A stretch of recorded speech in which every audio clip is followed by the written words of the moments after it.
Hello everybody, it's, what are we at? Oh, that one's flat. Yeah, I think it's the 7th of October, Thursday night. Hi everyone, thanks for joining. You hear those sirens at the back. I'm at my studio getting it ready for no lockdown as Monday, hopefully. So yeah, tonight I've got a really cool friend of mine. I've known him for, I reckon it must be getting close to 20 years now. Nixx. He's currently in Las Vegas, Nevada, where he spends his time between here. And he's also one of the owners of 383 on the Gold Coast. So we'll talk to Nixx about his apprenticeship, you know, owning his own studio, moving to the States, all this sort of stuff, that sort of deal. So it should be really cool tonight. So let's bring Nixx into the room and see what's going down in Vegas and what's going on over there. A fun interview, and we'll find out a few little interesting things tonight, I'm sure. So if you're there, Nixx, on the other side, you should get some sort of notification on your phone. Click on it and we'll get you in the room, mate. So let me request, we'll do another one, send it to him, and he'll pop up any minute. Who knows, with all that's going on in the world, it might take a little bit to connect it. Ado, how are you, buddy? So yeah, a lot of people joining in tonight. Thank you. So yeah, we'll see. We'll give it another couple of minutes. So Nixx, if you're there, on the top left-hand corner of your screen, you should see Little Tokyo live. Oh, here we go. He's in now. So I'm just going to send you another request, mate, and we'll get you in and get the party started here. All right. Cool. So I just sent you a request, buddy. Hopefully you will be... Oh, here we go. Rhys. Nice, mate. It's been a while. How you doing? Good, dude. Really good. I was actually... I'm at the studio getting everything ready for reopening on Monday. And I was up a ladder drilling something into the wall. And I went, I swear I've got to be doing something right now. I don't know what the fuck it is. And then, as usual, I checked my phone. There was a message from you saying, see you in a minute. So I was like, all right, get back to it. So yeah. Nice one. Good to see your face. Yeah, likewise, mate. It's been a while. So, but yeah, how's life your way? It's good. It's good. I can't complain.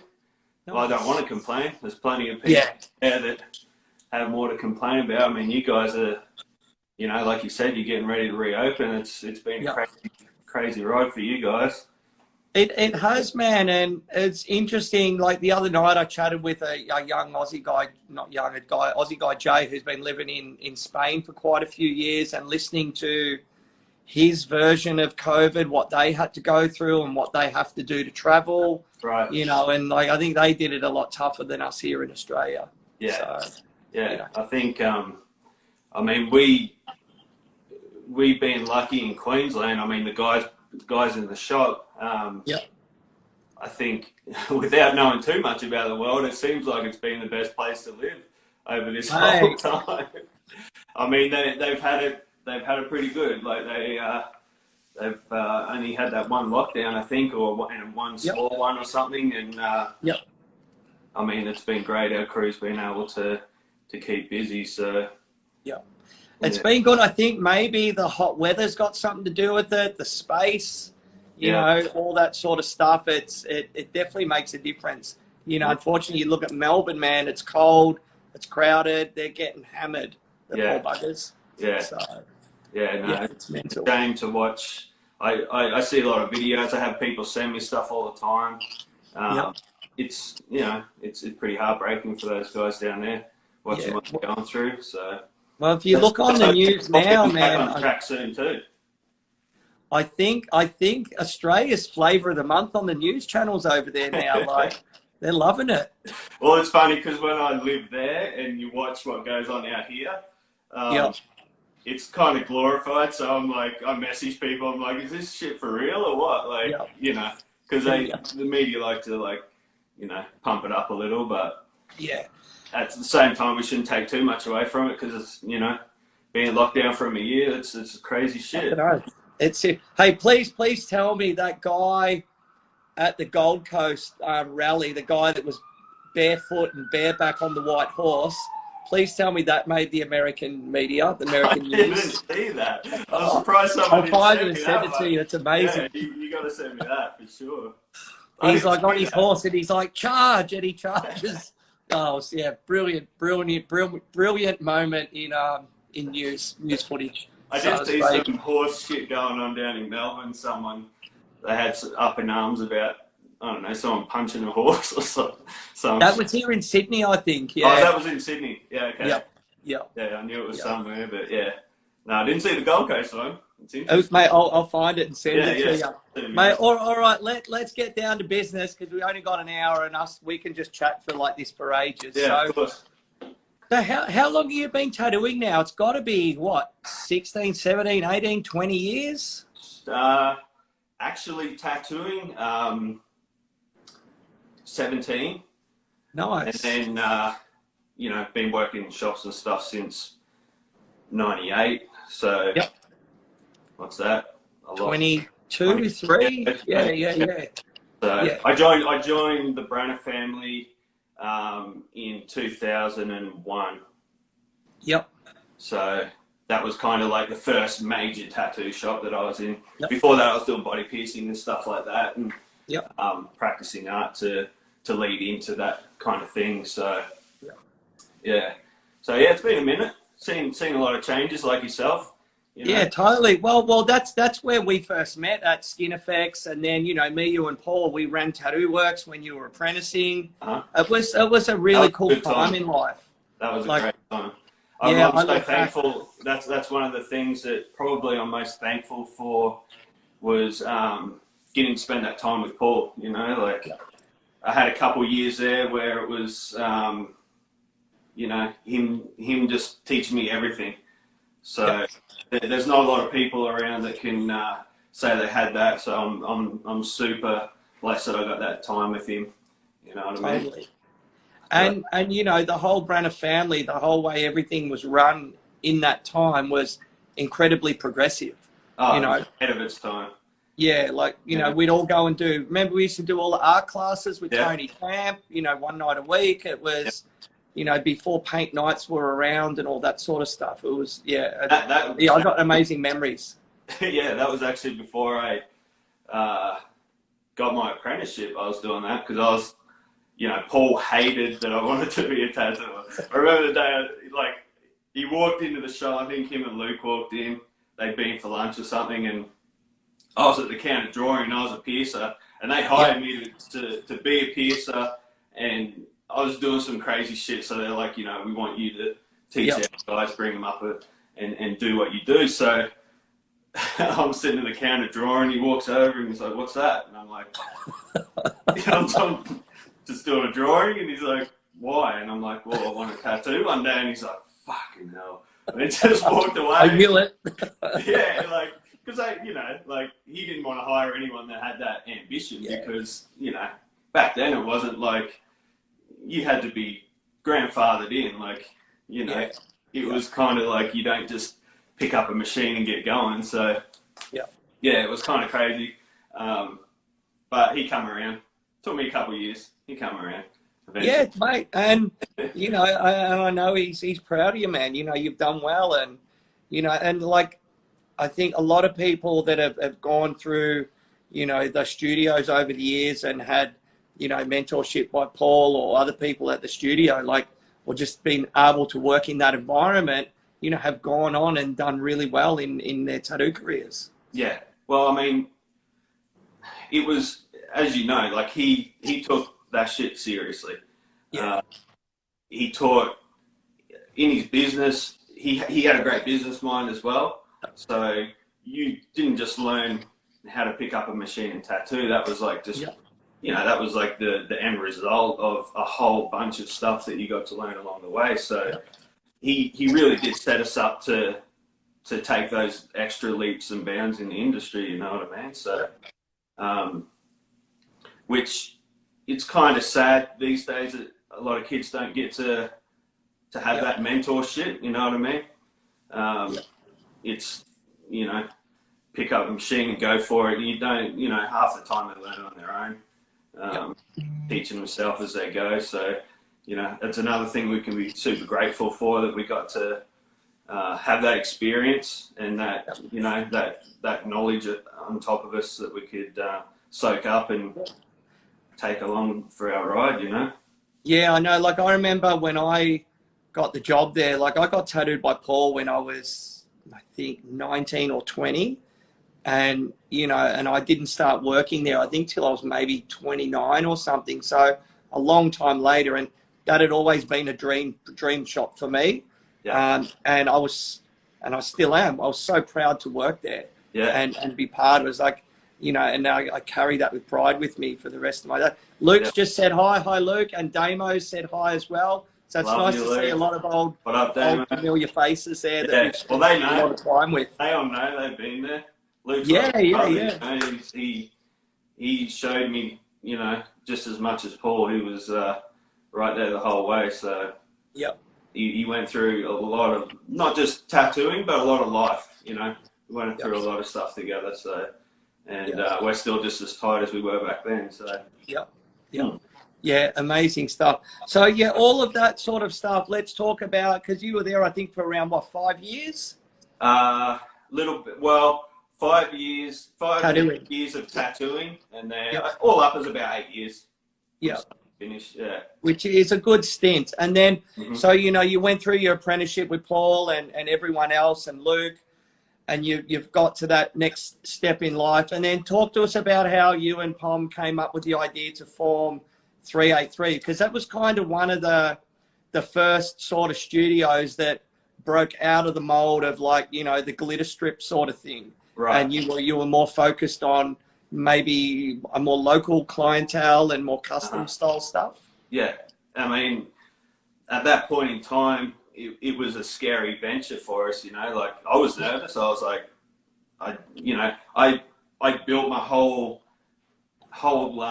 career at Skin Effects, you know, and, I'd have a few regular clients there that would come in, but most of the time you just, you know, you tattoo on people that are coming in, they're on holidays, they come in for the day, whatever. So I didn't get to build up that huge following of people, you know what I mean? So Pom had that. He'd been in it for a minute, so he already had that sort of clientele. So of course he would have been nervous too, because it's a new business, but at the same time, like, his books were looking good, you know what I mean? But when we talked about doing something, we kind of said, you know, let's try and do this custom style thing, break out of the walk-in thing. So yeah, we found a shop, you know, off the beaten track, a little bit out of town, set it up, and, you know, it was probably one of the best things we could have done. It took a little bit of time, but I think and back then there was no social media or anything, so it's not like we could get on our phones and start telling, hey everyone, we've got this new shop. Like, that shit's crazy to me now. Like, you can, like, you know, when you're stuck without it, you're like, how am I going to tell people anything? You know what I mean? So back then it was all word of mouth. So and news travels fast. You know, if you do something new, then people will talk about it. And I think one of the big things that really happened back then was you would tattoo someone, and then all their boys would come, you know, they'd go to the pub, have a drink, they'd be like, oh, you know, who's doing your work? And then, you know, the next mate would come and the next one, and that's how you really build a clientele. And it's still a trip to think that they'd come in and, you know, sit at the front and look through your photo album, and, you know, no one's got a photo album now. No, well, it just doesn't. Well, you got one on Instagram. True. It's a virtual photo album, a digital photo album, and the, you know, taking that an extra step further, people have access to that photo album 24 hours a day. So it's crazy. Yeah. Did you find around that time as well, like talking to some, like, you know, Pom's books were full, but I think around then, like a few years before, like the hardcore scene had kicked in, Mm-hmm. you know, so that was like a boom time for tattooing. Oh, huge. You know, like that Yeah. whole music scene, you know, like Mitch Love, Tyrone, Byron Bay, Yeah. all this sort of stuff, Good Charlotte, you Yeah. know, all that sort of thing. It really catapulted tattooing to a whole new audience. Oh yeah, 100%. And I jumped in on that. Like I was going to all the shows. I used to go up to Brisbane and Byron and stuff like that. Like I was right into the hardcore scene, into the music. So definitely had a big, you know, help with the transition of getting the word out. It was kind of like a social media before social media. You know, Yep. it was in real life. People were seeing tattoos on a bigger scale. All of a sudden, you know, dudes were like blasting up their necks and hands and shit, and like it was like whoa, you know, like hang on, this shit was crazy, you know, like heads and stuff. Like we hadn't seen a lot of that stuff, and I mean, traveling to Europe, like you would know, there was more of that stuff, but in our little cities in Australia, it wasn't, you know, it wasn't that crazy. So those kids really, you know, took that next step and got a little crazy with it. So that was fun. It was a good time. Yeah, amazing. So how long were you at, because talk to us about like America. When did you first start going to the States, and you know, and then you sort of, what drew you to like the Chicano style of tattooing, and how did that transition evolve? Okay, well, I can't remember years. I remember like the first time I come out here was 2012. But I started following Chicano work from magazines probably 2009, 2010 maybe. That it really grabbed my attention at that time. Like we'd already seen it, you know what I mean? It definitely wasn't a big part of Australian culture or Australian tattoo culture. Black and grey was huge, but you know, when you break that down into a Chicano art style, it wasn't big at all. And I started like really getting deep into it at that point, and by then we had internet, we had, you know, stuff that we could research on, and come across a few guys that I really looked up to and liked their work, and I'd been doing a little bit of it here and there, but then it was like I was kind of like, I just had to make the decision whether I was going to focus on it or just keep it like a side thing, you know? So I kind of was like, okay, I'm just going to go all in. I'm really going to try and, you know, study what it was about. I was already into lowriders and stuff like that. So realistically, like, you know, the LA Street. The natural progression. Yeah, it all went hand in hand. So, so then basically I just, you know, stepped up a little level to try and start getting people into doing full sleeves and, you know, more stuff that was, because it is an art style that really blends, you know what I mean? So, you know, a lot of the other art styles you can get away with doing like one piece here and there. And with fine line Chicano stuff, you can do that too. But what I was doing was more of, you know, bigger scale stuff. So, and it worked out. It worked out. Like I was again a bit nervous about it, but once I started getting a few going on, I found that it really took off, and then the whole America thing. Like I started. The reason that I come out here for the first time was to buy a car. Was that with Ross? Because I know you came out here with Ross to the States with Ross one time. Yeah, I did. That's later on down the track. That was later on down the track. That was when I'd already started Sanction, the car care products. So that was Mr. Cartoon. So that was my kind of like doorway into, like, obviously I was following his work. He was a huge influence in what I was doing earlier, and following what he was doing, watching interviews, stuff like that. Like Yep.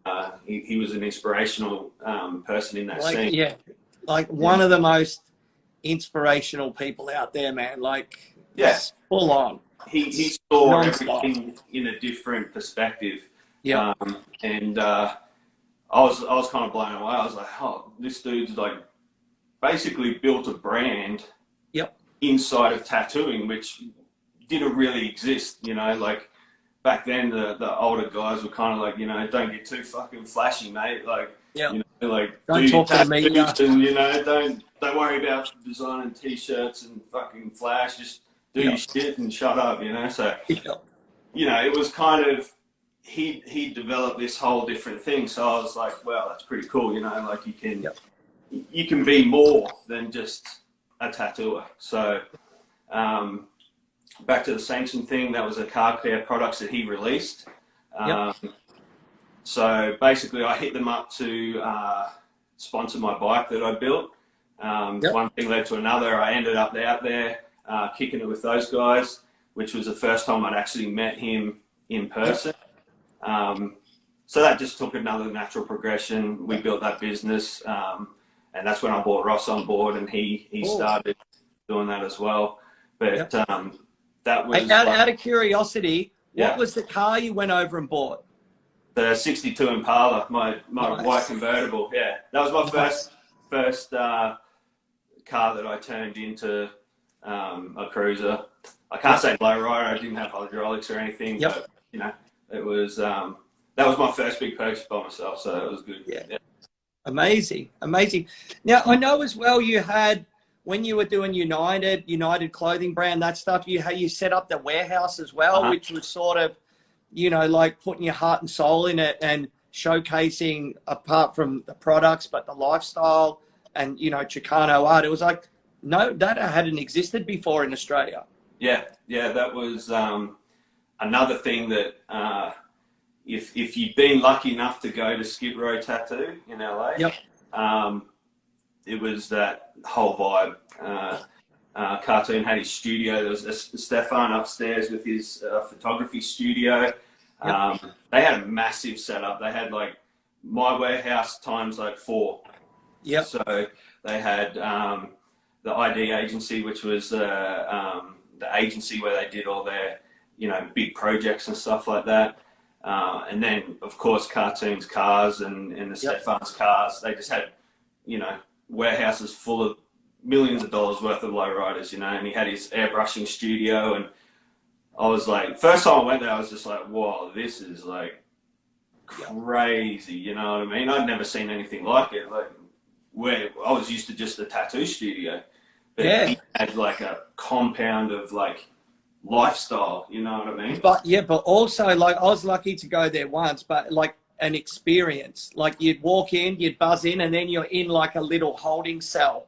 You're waiting to go into another door, and then you go through and there's all the cars, and it just blows your mind. Oh, it's unbelievable. And like the guys have just kept investing in what they're doing and live, eat, sleep and breathe it. Phenomenal. Yeah, it was mind blowing. So that changed my whole perspective, and I was kind of like, because I've always been a little bit lifestyle based as well. Like, you know, if anyone follows my Instagram, it's not just my tattooing. Like I'll put up snippets of my life, you know, cars, bikes, all the things I'm interested in and stuff like that. So when I saw that, it was just like, oh my God, this is like man's heaven. You know what I mean? So on a smaller scale, I guess I was like, okay, I'm gonna go home. I want to do something like this because I wanted people to experience what I felt when I walked into that place. You know what I mean? So that was where that sort of sparked from. Just pure inspiration. You can't help any form of creative person that would have walked into that space could not help but just be blown away and inspired from it. Yeah, unbelievable. Yeah. So, yeah, that was what I brought into the space that I was creating, and it was great for a while. Like, you know, really cool spot to be, and had a lot of people come through, and really look forward to coming and checking it out. So yeah, it was good times, really good times. So around all that time as well, were you still out at Bundle Way, or had you then moved in? Talk us through like the move from Bundle into Broadbeach area, and how you like joined forces with Frank. Right. So we were in Bundle. We were in Bundle till, my memory's going to serve me here. I think we moved around 2015. Yep. Somewhere like that, or 2014 maybe. Yep. I'd been friends with Frank for a long time. He was a great cat. You know, even when I was at Skin Effects, I was friends with him. He was working down at Aces. Yeah, correct, on the corner. Yeah, on the corner there. So that's where he come up, and I knew another guy that worked in there, so I went in to, you know, see him, and Frank was there, and I met Frank, and I'd known him from around this place. You know, it's a small town. We all sort of know each other a little bit, and then from there, yeah, we've become really close friends, and we sort of hung out a little bit, and he used to come cruising with me in the cars and stuff like that, and come and sit at the compound, and we'd go through videos and, you know, spend time like that together. And then he had the studio. He moved when he opened his studio in Broadbeach, and there was a period of time where we both kind of went through, like me and Pom at 303 in Bundle, and him in Broadbeach went through a bit of a crazy transition with staff and all that sort of stuff, and we're kind of like, you know, let's do something. Let's you know, you know, in business, you got to keep the ball rolling. Yeah. So yeah, what worked 5 years ago or even 2 years ago doesn't necessarily work today. Well, yeah, I mean, everything's hot when it's new. You know what I mean? So once you get past that little stage, you got to keep the ball rolling and keep it interesting for people, and, you know, moving forward. So we got in talks with Frank, and we shut our shop, he shut his shop, and we joined and built one bigger shop together. So that was a big move, and a really good move.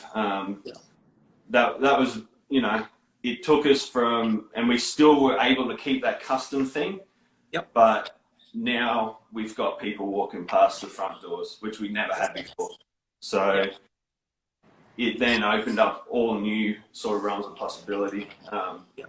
And being straight across from the convention centre and that train stop there, the eyes that were on our brand then expanded a lot further. So it's been really good. And as you know, we just finished the new studio there, a few doors up. So that's it looks amazing, dude. Like, before we got locked down, I was like to my missus, I'm going to go up for the opening, even if I have to fly up and fly back the next morning. It's going to be mad. But we got locked down. But I was like you've changed the aesthetic, and you've just taken it to a whole new level. It's you know, like every shop has their moment in the sun, but I think you guys have always been strong. Like you talk about, it's hot at the minute, but you've always been a strong shop. But I think this move has just put you guys right back up the top as top dog again. It's amazing, mate. Well, you know, credit to Pom and Frank. They had the vision on that. Obviously, being out here has been a little hard in that regard. Yeah. When I moved, I had a great plan. The world come along with COVID and fucked all that up. So basically, for me, being a traveller, this stuff has just completely, you know, ruined all that for me. So, so I was kind of disappointed. I was back there for the first half of the year, and wasn't too long after I got back that we found, like, the boys had seen the shop. So we'd been up there, and we decided to go ahead with it. And then we kind of got messed around with by the real estate, because we like had all the plans, we drawn, like designed everything. The guys already had like a whole bunch of photos and reference and stuff on how they wanted it to look. So I got busy designing as well, and we put our heads together and we come up with how we were going to put it together. But then the real estate messed around for a couple of months, and I knew I was only going to be there for like 4 months. Yep. When we first got it, we were like, oh man, I'll get like 2 weeks of tattooing in there before I leave, and it'll be great, whatever. Yep. I left and we'd only just started construction. So we got to a point where we just sort of started fitting it out and tearing it to pieces. So it was pretty devastating. I didn't actually get to see the finished product.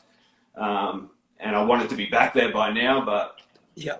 So let's talk a little bit about like because us here in Australia, we're about to come out of it and start living with COVID. So what's life like for you in Vegas? Like, say, for example, you want to go to LA, like you can move freely? Yeah. So everything, we opened back all the way up. Well, we had our first lockdown, which was like, I can't remember exactly, maybe 5 months. Yep. Or 4 to 5 months. After that, we went back to work with restrictions. And they slowly, put that down as things got, well, it didn't really get better, but they were just like, look, it is what it is. Let's get on with it. And they never locked us down again. Right. Certain little states had little things here and there that got really bad, but we were just back. Casinos weren't open though, so that was like a huge thing for the city, because that's like, there's a lot of employment there.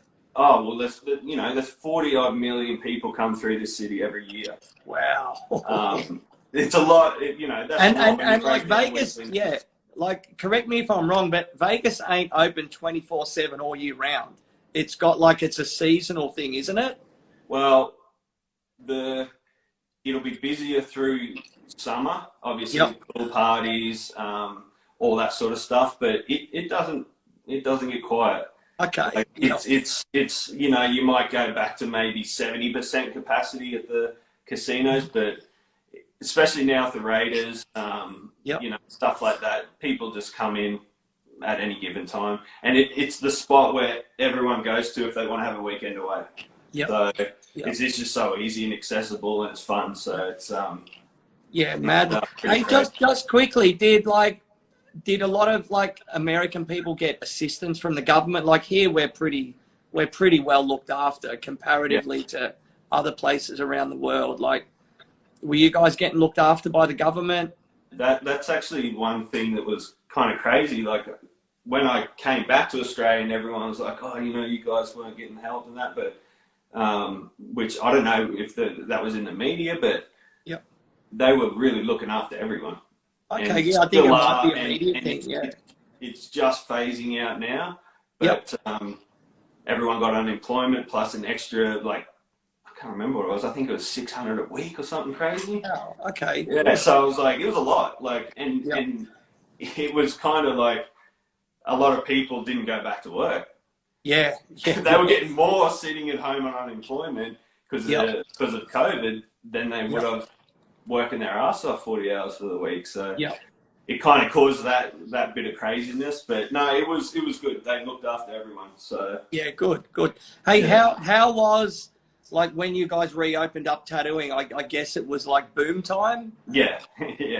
It was really busy. Obviously, people have been sitting around looking on their phones and getting ideas and collecting their folders of different pictures and stuff like that. And they had money, like sitting around. All you could do was shop online and stuff like that. And there's only so much shit you can buy, So, they were saving their money, making appointments and stuff like that. And it was done. It was busy, and it stayed pretty busy. Good. Which was surprising to me. So So obviously, I imagine when Australia opens up to the rest of the world, like I dare say you're going to come home and then hopefully get back that balanced traveling lifestyle. I just hope that the worst thing out here is people are still getting sick, and everyone's getting sick, vaccinated or unvaccinated. 1 in 3, I think it is. Yep. People out here have got it or had it. Yep. I've had COVID twice myself. Wow. Second time I got really sick. Yep.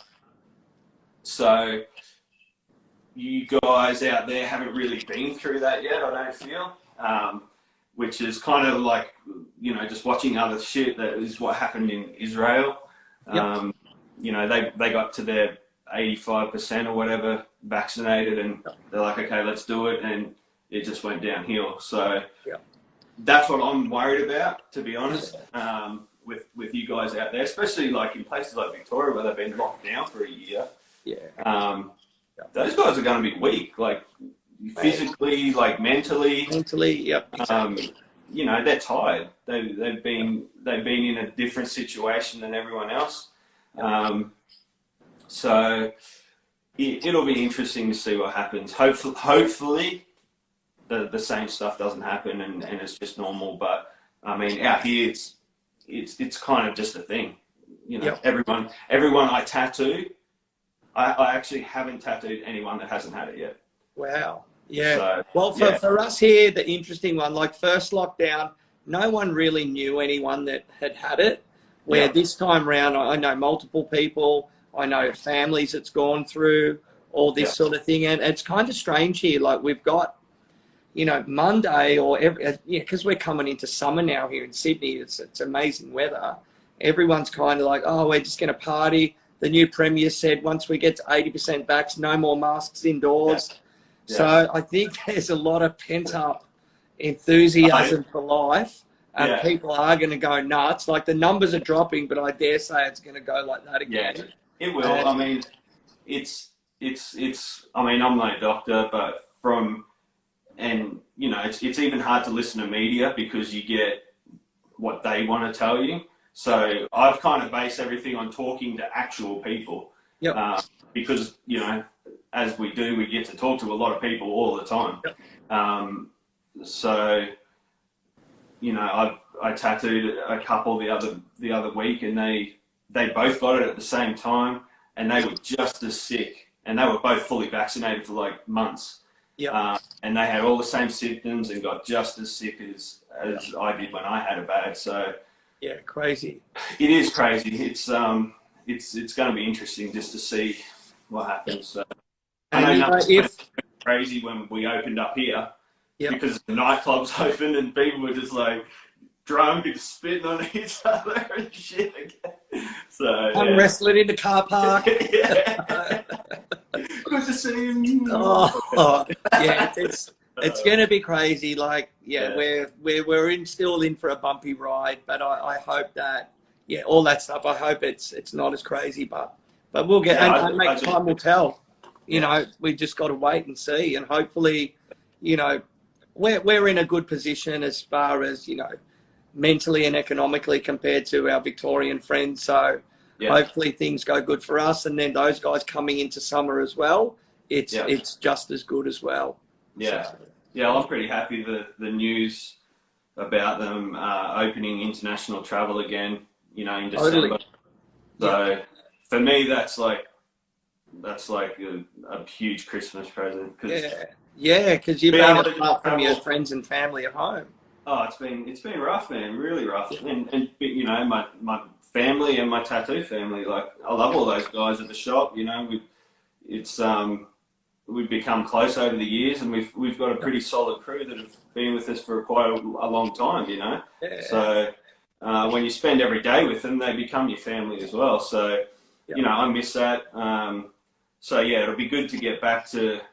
When I come here, I'm like, I'm going to do 3 months here and come back 3 months and just go back and forth and do what I was doing. And it's been, you know, last year I made it home once.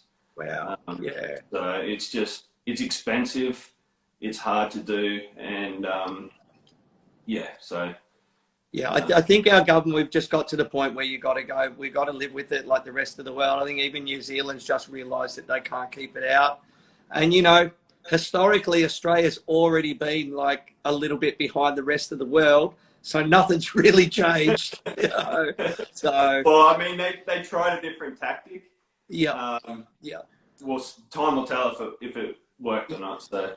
And I got to give you a shout out too for keeping me caffeinated in lockdown and bringing me presents and stuff like that when I was in Sydney. Oh yeah, mate, I totally forgot about that. Mate, that was like quarantined over the road. Yeah, and I'll tell you what, when you're in that quarantine, and because Yep. I, sitting in that fucking room for like 24 hours for 2 weeks, like, yeah, oh my God, like getting that knock on the door and opening it and there's a coffee there, you got know it, like, that was like the highlight of my day. I would awesome, be smiling mate. on my face for an hour, I'd be sitting there all proud with my coffee and shit. So, awesome. And that's crazy because you're in that room, man, like no balcony, no nothing, Yeah, no balcony, no fresh air, no exercise. And I've seen guys like a friend of mine lives in New Zealand, and he done quarantine over there. Yep. And they were like, it was kind of like jail time. They got like an hour in the yard, every day. They could go for a run and do a little bit of exercise and stuff like that. So I was like, damn, we got like nothing, just a stale room for 2 weeks with no fresh air. Like, oh man, that shit was more wild. Crazy, is it? Hey, my mate Dan Rhodes that works with me has asked, have you got any of your Oz caps available at the moment? Yeah, so I'm pretty sure the boys at 383 have got some. Yep. On my site, you can check it out, cityofsinlv.com. Talk to us a little bit about your merch and your artwork, because you've always been involved in, clothing or streetwear style stuff that's all sort of, culture based, which is, is really cool. It's another aspect of, like you said, more than just tattooing. I always, as much as we tattooed, like we tattooed 6 days a week, full days. And we did that for a decade, building the business, and still doing it. Pom still does it. He's a huge inspiration. He's one of the hardest working guys I know. But I always, on the outside of that, needed a creative outlet. I don't drink, I don't smoke, I don't do any of that. So after work, like I'd always be hustling on the side to, if it was products, constantly drawing, doing stuff like that. So I've had a few different little brands in along the way, but I just love, as you know yourself, like creating artwork. That's the stuff that's going to survive you, later in the track. So now we've got this, virtual portfolio of ourselves that'll forever be on the internet, which people used to have, like you watch documentaries on Ed Hardy and stuff like that, and that dude has the biggest collection of artwork, you know what I mean? And there's probably plenty of guys around like him, but he was in an age where we didn't have that digital portfolio, so he created this artwork that's going to out-survive him and be something for his kids, you know what I mean? So I always, kind of thought the same way, that I could, leave my little mark, whether, whatever it be, outside of just tattooing. My mind races all the time, so. That's good. Yeah. I'm similar. I'm working on, I generally never finish projects. I get close and I move on to something else. But this lockdown, my goal was to finish a lot of things, and I reckon I've knocked over about 80% of my list, so I'm pretty tough with that. So, but talk to us, because I know you're tight with cartoon and that stuff, and obviously with the cars. Like, you're building another one at the moment? Stupidly enough, I'm building two. double the investment. Oh my God, it was just it's the craziest thing, but it's actually worked out pretty good. Like, it takes a long time. You build cars. It's it's like years and years and patience. So I'm building one in California at the moment, who Cartoon actually put me on. He's building a 64 out there right now, and he put me onto Ronnie. So I found like a busted up shell and sent it out to him, and have been building that for the last couple of years. And then the 62 I already had, I blew the distributor.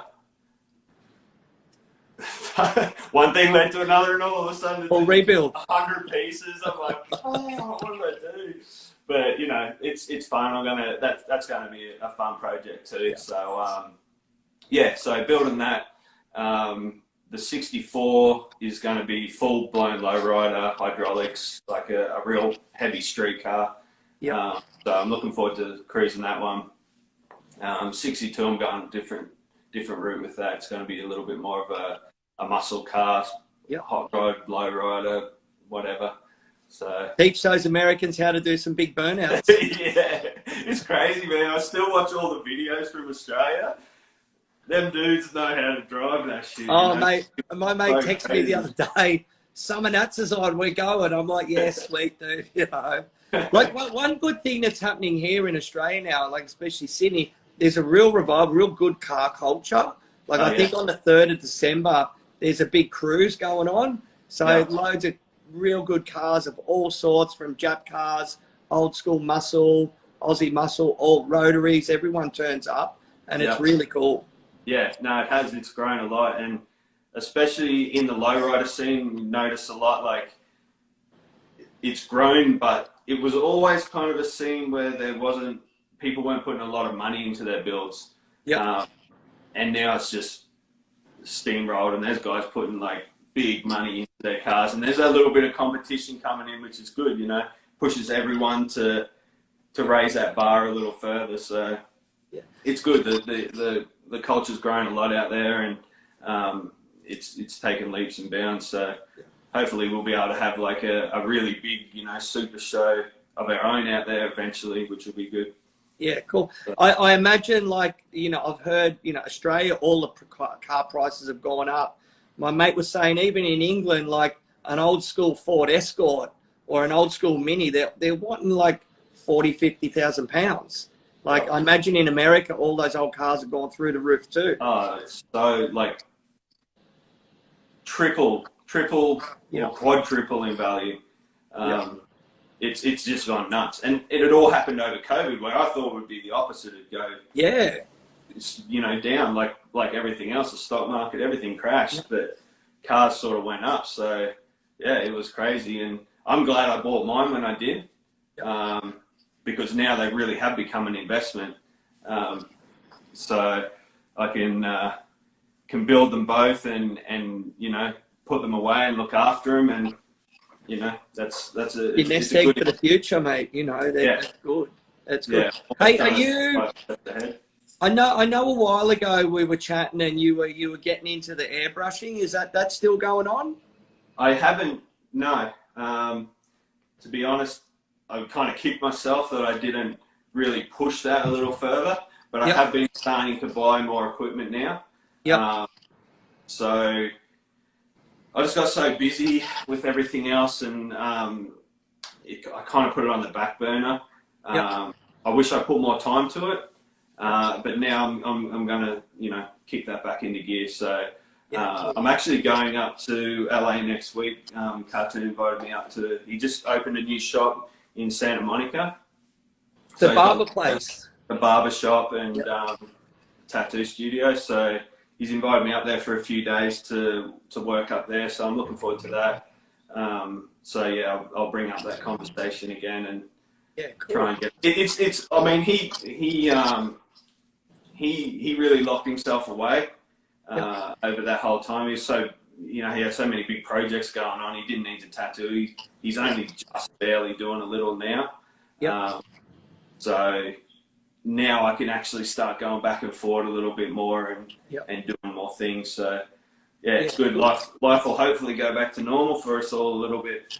For sure, man, for sure. And I think, you know, like, I know one good thing for me is, like, you know, and I think a lot of people, like, there's a bit of a reevaluation of life and priorities and all that sort of stuff. Like, even just here, you know, we got a big crew here at the shop, and I sort of threw it out to everyone, you know, if anyone wants to work more or work less, now's the time to sort of have this conversation, because I'm sure everyone's maybe learnt to budget their money a bit more, or just want a better life balance. And, you know, quite a lot of people have kicked back to 4 days a week.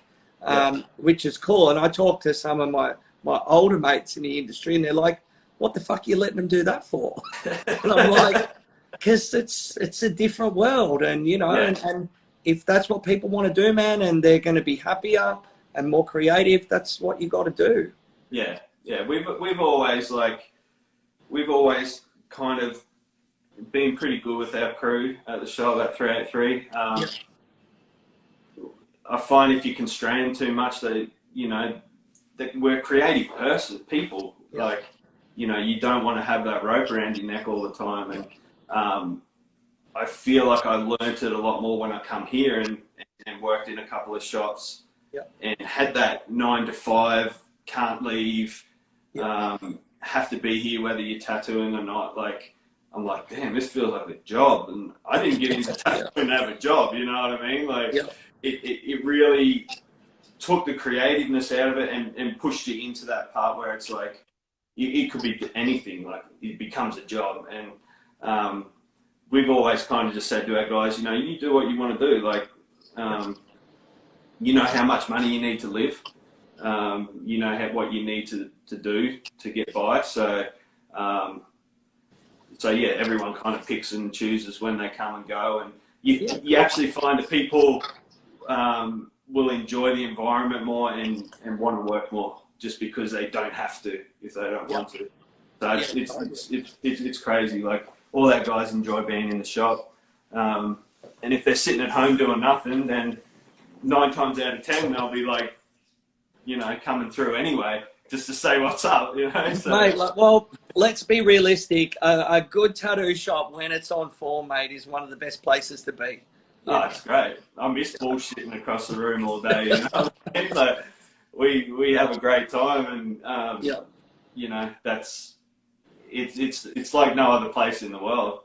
There's you get to create, you get to be yourself, you get to listen to the music, and it's we're really lucky we kind of are in the trade we're in. Even though we were scumbags 20 years ago, now it's like, now we're trendy, we're accepted. Hey, talk to us a little bit about like your work. Like, obviously Australia, you're the go-to guy for Chicano style work, all this sort of stuff.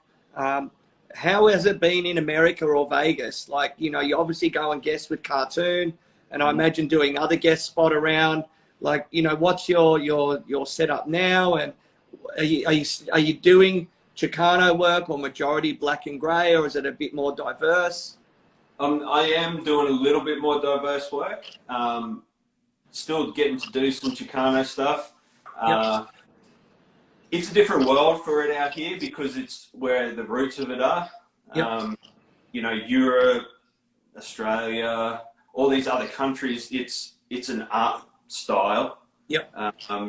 Here it's a lifestyle. And if you see, most of the time, if you see Chicano work on people, it's, they're going to say, like, people are going to say, where did you do time to get that? You know what I mean? Yeah. So it is more, it's different, but I still do get people coming. People trip out that haven't ever heard me talk before. Yeah. They're like, hey, what's up? And I'm like, hey, and they're like, where the fuck are you from? Like, I thought you were from LA or something like that, just purely from seeing photos. And, we all get judged a little, but it's kind of crazy that, I get quite a few clients that didn't even know I was Australian, and they trip out, but like my artwork. So, I think over the years it's grown more as an art form. You'll talk to the guys who are the original guys that started it, who are actually Chicanos, and they'll even tell you that how big the art style itself, it's grown into its own beast. It's the same as you guys doing Japanese and stuff like that. That's what I was just about to ask, because say, for example, in Japan, if you see someone heavily tattooed with Japanese work, general public thinks, oh, gangsters. So is that still fair to say it has that stigma attached to it in the States and LA? Yeah, definitely in LA. Like, LA is like the the hub of the streets. You know what I mean? The gang life is real there. It's not a fantasy. It's real. It's how people live, and they actually tell their life through their tattoos. So for them, it's not so much an art style. It's a lifestyle, how they tell what they've been going through, you know what I mean, and stuff like that. So if you're still walking around the streets and you got heavy black and grey work, chances are you probably get, you know, questioned by the police and stuff like that. If they see colour, they're not really gonna mess with you too much. But it's still alive and kicking. So cool. As a style as well, especially, you know, what Cartoon and, you know, Baby Ray and a lot of other people have pioneered, like, it holds up really well in the skin, you know, 20, 30 years down the track. Actually, just recently, or however, either earlier this year, I bumped into Nino Brown, the DJ, who's got a lot of work from Cartoon. And, like, you know, I was checking it out and everything, and, like, it's older work, man, and it's style. So it's nice. In there. It's beautiful, like well laid out, you know. And I can see obviously that influence in your work as well, because your backgrounds, you've got flow, it's not like you're just doing I hate to say this, people, a stereotypical black and grey sleeve and you're just going to put clouds through the whole thing. You know, you really think of what you're doing, and, like, I guess it's what you're saying, it tells that story. Composition's always been a big thing for me. It's the first thing I think about when I'm designing a piece, and I think it just doesn't. I'm kind of OCD. Well, I'm very OCD. So, are you still doing hand stencils? No, no, I gave up on the hand stencils. The iPad's changed my life. I'll admit it. Good, but that's good. It's good to adapt. I love it. Like, and all, like, 90% of my artwork is transitioned now to digital artwork. I really enjoy the style. I break it down a little bit, you know, less and keep it simple, but I really enjoy doing that style of artwork. So, when I'm preparing my tattoos, it's a different process now. But I feel like with what I do, it's actually a little easier. I've made it easier on myself, not harder. So good. Talk to us a little bit about your technical setup, because obviously, you know, with Brano, it's the coil thing, and rotaries weren't around back then anyway. You know, maybe a swash drive. So, you know, what's your sort of setup now? So I use Bishop all the time. You can probably remember I started to do the Bishop in Australia. You were the first guy that got me onto rotaries. It was big change. Like I think it was, is it the V6? Yeah, the V6. Before that, there was another one, which we didn't have in Australia. But it was a real blocky style machine that was Franco's first one that he bought out. Where it was cool. You could design the circle bit. It had a hole in it. And you could design what was wrapped around the motor, so you could see it through, and you could pick the color that you got your frame actually painted. So I had one of those, and then the V6 come out, which was in the era of me bringing them out to Australia. But you've been associated with Bishop pretty much from early in the piece. Yeah, about 2010 or 11, I think it was, when I first got my first one. So I developed like a good friendship with Franco, the owner, and they bring out amazing products. So, and he's like, he really is a wizard. Like I've been with him plenty of times at Bishop when he's had his engineers there, and they're sitting in a design meeting, and he really thinks hard about streamlining the machine to be the best for the artist. Because he knows, he's an artist. He knows if a great artist out here, or if this wire's there, like it's not going to be good for what we do. So, and mate, that's sort of one of the things. There's a lot of builders out there and that sort of thing, but he's one of the rare ones that is an amazing artist in his own right, Yeah. and you know, and building amazing and just evolving. Yeah, yeah, always evolving. He's always working on the next machine. The one machines they just bought out not so long ago with the battery packs, which is what I'm using now. Again, evolved my tattooing. I'm just like, whoa, this is crazy. Like, you know, I'm still even working out how they work, but just a whole nother level. Not having like the RCA in that anymore. You know, it's just another big step for us. You know, forward. So that's been really good. But yeah, Bishop. I mean, I can't fault it. So yeah. Are you using the Da Vinci cartridges as well? Yeah, the new V2s. Beautiful needles. So I think they had a few little dramas with the first lot, but the new lot are just so smooth. Liners, like curved mags, all that sort of stuff are just, you know, really smooth in the skin. So I know I'm going to push the friendship now, but what are your favorite needle setup? Your needle configurations? I use. Say you're doing like a nice chick's face, clowny style stuff. Like what's your setup there? I'll have. Well, now it's like you have one machine with cartridges. So we used to have like 6 machines lined up. But so I'll have a 3 liner, 5 liner, and then depending on what I'm doing, probably a 7-round shader. And then mags, I've always worked with a 11 and 13. And if it's a larger scale piece, I'll have like a 23 mag as well. But my 4 staples are like the 3, 5, 11, 13. Yeah, cool. So, yeah, that's what I usually set up most of the time.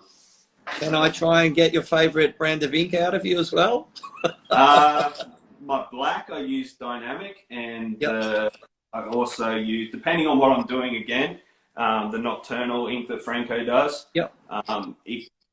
I like it for like more of like old school looking Chicano work because it's a little grainier. So it gets that cool sort of effect in it. So I'll use that as well. And I don't use any colors, so I've got a few Eternal colors and stuff like that. Star Bright White. But those are the that I use. Nice. Well, mate, the time's gone really quick, but anything, any shout outs you want to do, or any plans for the future you want to let us know about, or you know? I got to shout out my boys, Paul and Frank. They've been holding it down. You know, they've done such a great job at the shop. It's been hard being away, but you know, those guys have kept it kicking and have done everything to make it has been. So definitely shout out them guys. Shout out to all that crew. You know, everyone at the shop. And then, you know, I want to shout out to everyone in Australia, you know, to have good luck for everyone for moving forward in all this crazy shit. So hopefully everyone can get back on track and you guys can get back into the shop and, you know. Yeah, totally. I think a lot of artists and, you know, are just, I think as long as we can tattoo again, you know, we'll be happy. If there are still some restrictions, so be it. We'll do what we got to do to get through it. But yeah, it's definitely going to be nice to get back to work. Yeah. Also, I can't forget like my clients. You know, they're the basis of everything we do, and I don't even like calling them clients. Like they become friends. You know, they really do become friends. I've got so many clients that have been with me for over 10 years. Every time I get back, you know, the guys will hit me up that have been from Skin Effects days. You know what I mean? So it's awesome. So it's you know, that really that's what makes me feel the best. Is those guys coming back, and especially these days, there's such a big selection of artists out there. Like we were talking about with the digital portfolios, like you can see that shit anywhere now. But those guys come back and see me, and that feels good, you know. Totally, and it you know, we're both lucky to be at that stage in our career where you're seeing work from 10 years ago, and you know, life goes on, and you know, people have got families or different jobs, all this stuff, and it is a nice connection, and it's super cool, and it's cool to see your old work as well, you know. Yeah. Oh, it's a trip. Last trip I was back, I've got a client that I started tattooing at Skin Effects, like, man, probably 15 years ago. Yep. And he comes to me every year. Awesome guy, Grant, his name is. And his son was like a toddler when I first started tattooing, like in nappies maybe even, you know what I mean? And last time I was back, I just did his first tattoo. Wow. He just turned 18, so I'm like, fuck. Like, I'm getting old. Look at the mirrors, like, oh shit, pretty great, eh? Yeah. But man, that's amazing as well. It just shows as well how tattooing has evolved so much. You know, like our parents probably didn't want us to go anywhere near a tattoo shop, and now parents are bringing their children in. Yeah. Oh, the TV and social evolution has really opened the doors to people, you know, breaking that stigma of us being, you know, scumbags and whatever. You know, they get to spend time with us via different outlets, and they're like, these people are just normal humans, you know, they just like something different to what we like, you know, and also start thinking, oh, they're kind of cool, you know, like, might go get a tattoo from them, you know. So, totally. Yeah. No, it's good. It's good. Mate, all right, thank you so much. It's been really cool to see you again and talk to you. And you too, you know, I look forward to when you're back. I'll be up there, and you know, I'll come and guest again at 383. I'm actually looking forward to coming and guesting there. Like, I look at the crew there now, and I'm like, holy fuck, it is second to none. Like, I'm so wrapped for all you guys, and I know when you get back, you're just gonna slot straight back in, and yeah, it's just an amazing thing you, Palm and Frank have all accomplished over the years. I appreciate that. Thank you, Rhys.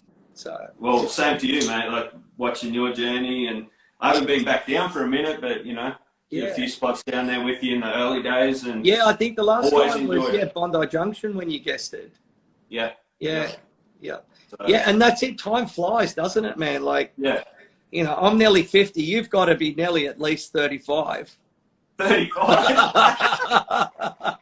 I'm actually 41 in a couple of days. There you go. Yeah, mate, but it's a good time in life, man. Like, you know, 40 ain't the same as me, man. It's a good time in life, you know. And, I'm just clicking second gear. Like, totally. You know, like we've had the shop for 13 years. Yep. I still got 20 years to go before I think about retiring. So when 100%. I look on that perspective, I'm away for a little bit right now, but you know, I've got so much time left to keep that ball rolling. So for sure. Well, on that note, like, you know, other younger tattooers talk to me, oh, you know, who are your mentors, or people do you look up to? And I say, you know, Pom's one of them, obviously Trevor McStay. And I know for a fact that, you know, if Brano was still around, he'd be what, in his early 60s now, he'd still be at the top of his game.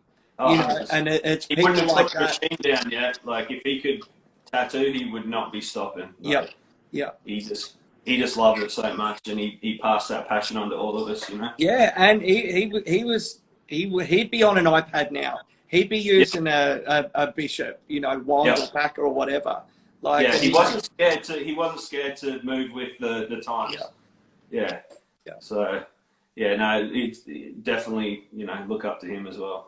Yeah, 100%. Totally. Yeah. No, good times. All right, mate. I love you. Thank you so much. Thanks, Rhys. Good to speak to you, mate. Yeah, likewise. If you know, if I'm ever up quarantining in Queensland, maybe you can drop me off a latte. I'll be making sure you're well hydrated. Don't worry about that. Awesome, mate. Awesome. I really appreciate your time, mate, and insights into, you know, your career and life in America and COVID stuff. So I think it's been really interesting for people. Yeah, cool. Yeah. Awesome. All right, mate. I'll catch you down the road. We will. See you, buddy. Soon. Thanks, bud. Thank you. Bye.